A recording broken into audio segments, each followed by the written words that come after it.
y'all? It is your favorite nerdy girl here, Nerdy Girl Reviews, aka Ross Barron, and we are back with another review for Deep Water, and we're going to compare it to Fresh. Both films are currently streaming on Hulu. If you'd like to see and hear my full commentary, keep me logged here on YouTube. If you're watching this on Instagram, click the link in bio. If you're watching this on IG Stories, click on the link. It'll link you back to my YouTube channel. I'm also available on TikTok under the screen name Nerdygirlreviews. And if you'd like to catch my other reviews, you can find me on sofritoforyoursoul.com. Let's get into it, y'all.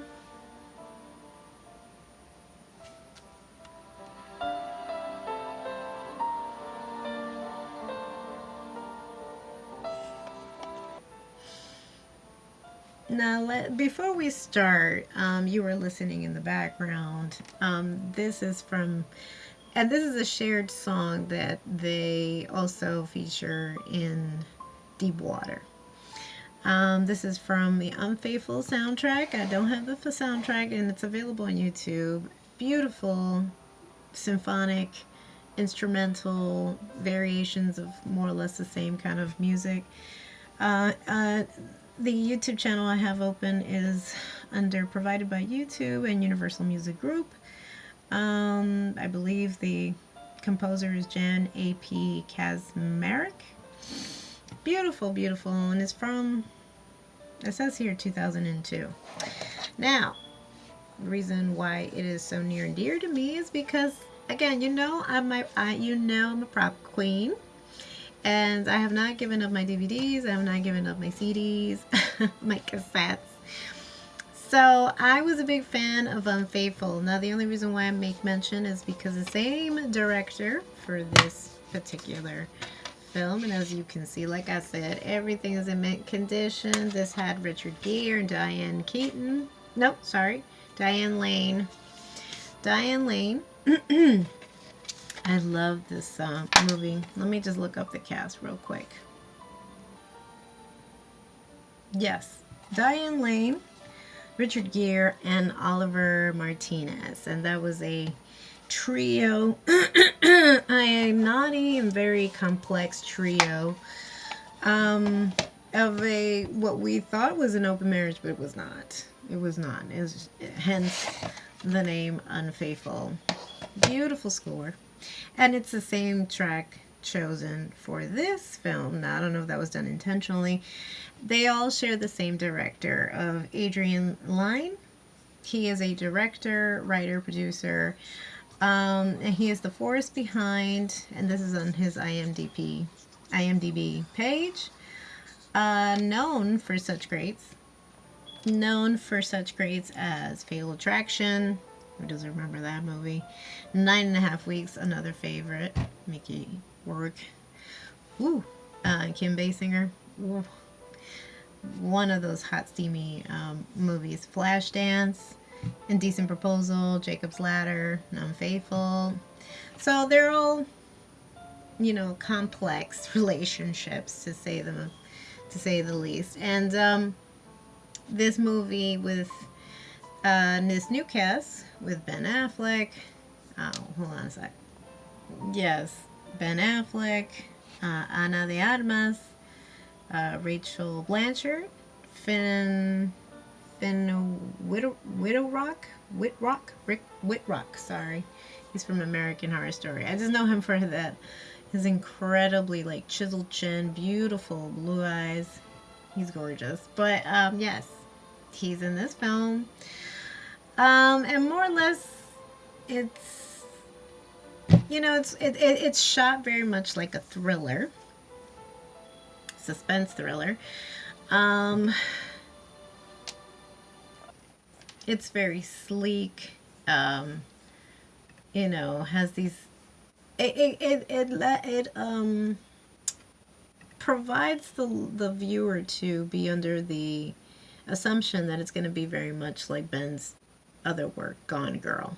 It's shot kind of very similar, and it has these particular lenses that they use to kind of give you that perception. Anyway, it's based on a novel from 1957 of the same name, um, by Patricia Highsmith. But it just released. And remember, I know I said, and this just goes to show that's why you should, nothing is set in stone, because I had said that I wouldn't criticize films that were filmed during COVID, because it was really the hardest time for any actor, for any production team, for any costume designer, for any wardrobe, any makeup artist. It was hard. It was really hard trying to film anything and put it up on the screen, because again, we were going through a lot. But in the same token, I have been able to see a number of shows and films, all kind of, filmed around the same time, and some have been really, really well done. So it's hard now to just kind of give it a pass.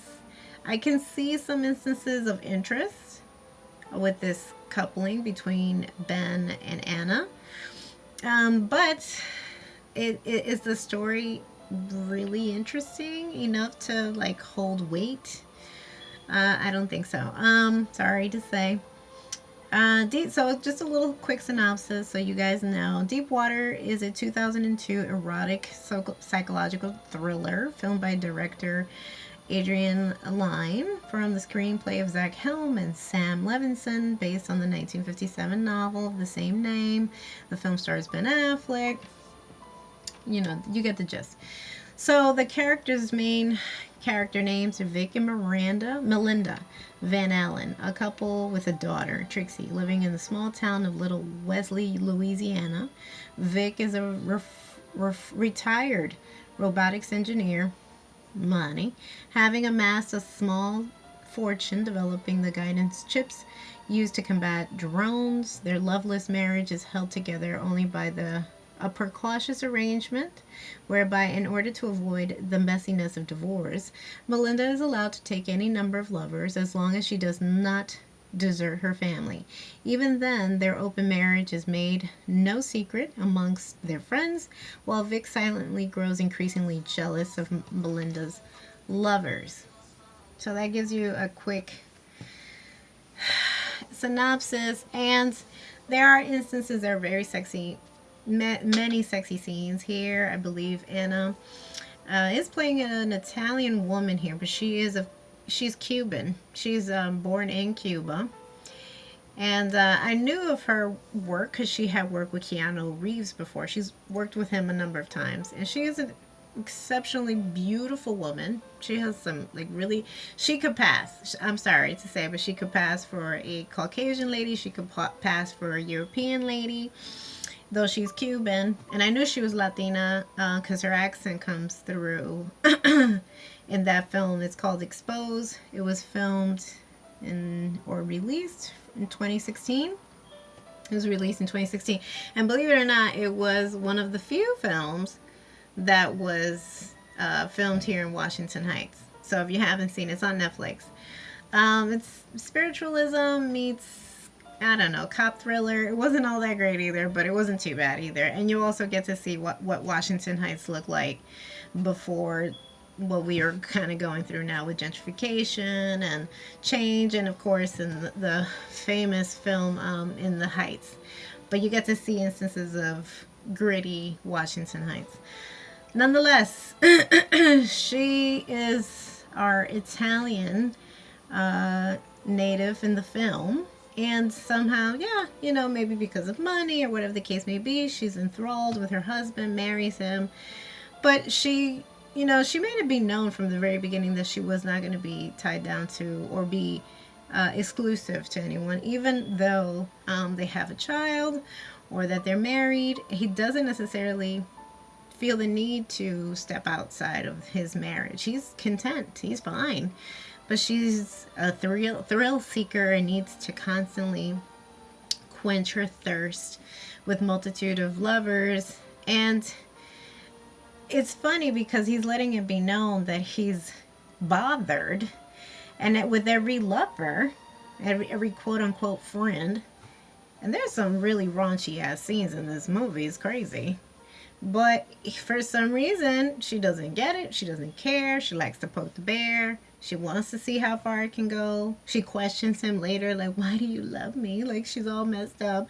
Why do you? It's just, it really, look, and I'm familiar with all these films of these very complex relationships, and this is not by the same director, but Closer was definitely one of those, and a fave for me actually, and even with Latin America. This one also had like a very twist. They had a lot of twists and turns, but I recommend it if you haven't watched any of these films. And I'm gonna say, yeah, there will be a lot of duds, but I say give movies a chance because you never know which one of many can surprise you.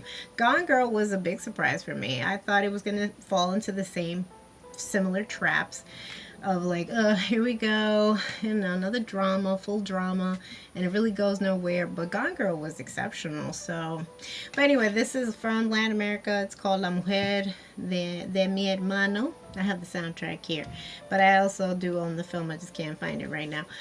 Also, I'm familiar. We know this story. The bored housewife, well-to-do husband.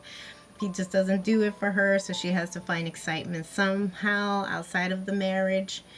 And then the way she would behave when he would enforce the fact that he was jealous and that he was upset and that she just didn't care about his feelings or how she was hurting her family. She was not one of these like, willing to explore her motherhood either. She just kind of like had her because she had her. She as she plays she's not domesticated whatsoever. And again, I'm not saying you have to be. I know we're in contemporary times, and yes, the woman has the right to be as free and whatnot. But again, why are these two even together? It was pretty known that, like, from the very beginning, she just didn't want to be in a committed relationship.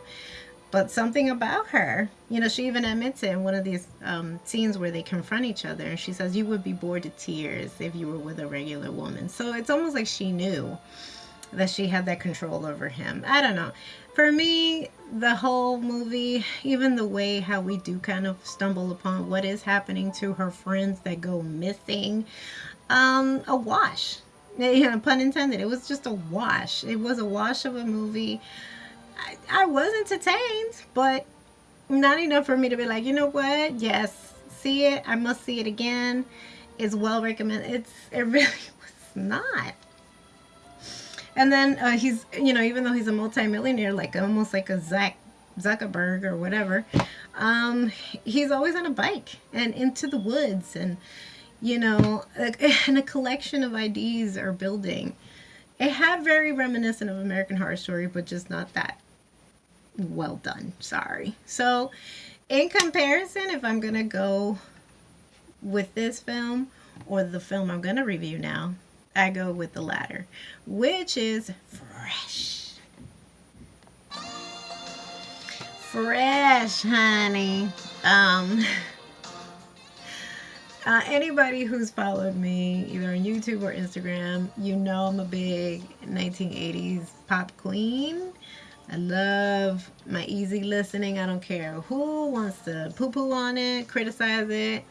I will forever be one of those fanatics. And yes, believe it or not, Fresh has an incredible soundtrack. Nearly all 1980s songs of that time, and it doesn't take place in that time frame. It's actually contemporary. It was shot recently during COVID, and again, this is why I said in comparison. I know I said I wouldn't criticize any film that was created around this time, but I'm sorry, Fresh was exceptionally done, and it takes place in a contemporary time. Obviously, no mention of COVID, but nonetheless, you could tell that it's not the 80s. And the soundtrack is incredible. It's a throwback to the 80s. So I was already hooked. I was hook, line, and sinker, pun intended. And it featured one of my favorite contemporary artists, Richard Marx. I don't care. I'm a Richard Marx fan for life. And they had Endless Summer Nights. Every time it's the summer, I want to crank that up. And it was such a great movie. The cast. Now, I just came off of Pam and Tommy, and I will link that review down below in the description box, or link it somewhere here. So